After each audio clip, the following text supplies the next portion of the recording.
The first two episodes of the Women Who Rock documentary series focused on the birth of rock and roll and its numerous forefathers, as well as the golden period of classic rock. The third episode, Power, delves into the new prospects and perils of the 1980s music video period, as well as how the 1990s ushered in a new generation of female musicians willing to defy the music industry's male club. The four-part series, produced by the same team behind 2019's Punk series, will run on Epix on Sundays until the rest of the month. MTV debuted at 12:01 a.m. on Saturday, August 1, 1981, with the music video for the Buggles video Killed the Radio Star. What is less widely known is that the second video it aired was by a female artist, Pat Benatar's You Better Run. Benatar was beautiful and self-assured, a vocalist who earned first billing but was also a band leader, presenting a tough new rock image that has been imitated countless times,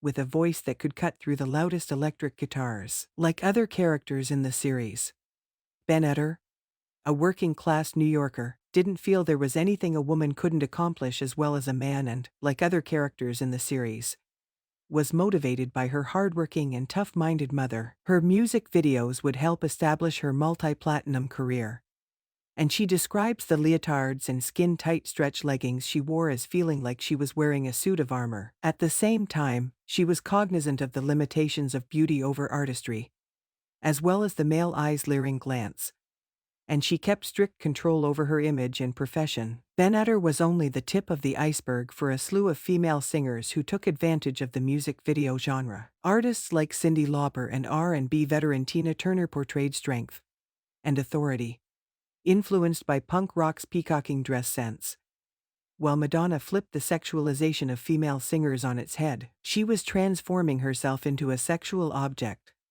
so that was okay, recalls former Sonic Youth bassist Kim Gordon. Because of the prominence of music videos, labels and management felt they could now weigh in on the band's physical image.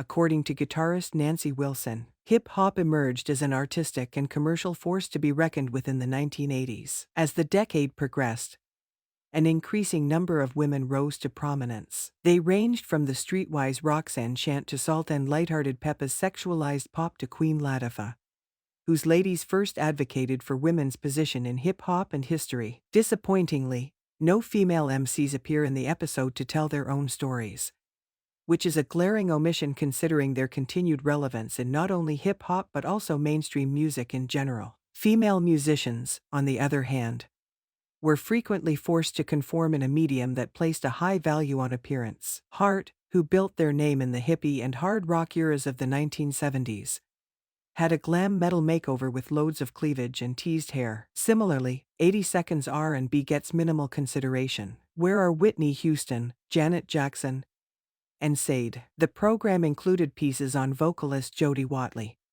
and drummer-turned-Prince disciple Sheila E. This is the issue with using rock as an adjective rather than a genre. If you're looking for a penny, you'll get a pound. You should either focus on artists who are stylistically rock, or include a strange assortment of artists who reflect the whole of female musicians active during their particular era. Otherwise, you risk being accused of tokenism and omission. As the glitz of the 1980s gave way to the gritty 90 seconds, a new generation of musicians emerged. The women of grunge and the Riot GRRRL movement, raised on second-wave feminism and punk rock, gave voice to female indignation. Whereas Courtney Love of Hole used conflict to tell stories of exploitation and abuse, Kathleen Hanna of Bikini Kill pushed for women's participation and safety in the sometimes testosterone-driven underground punk scene. The numerous female musicians that played in major bands of the era, including the Smashing Pumpkins, Breeders,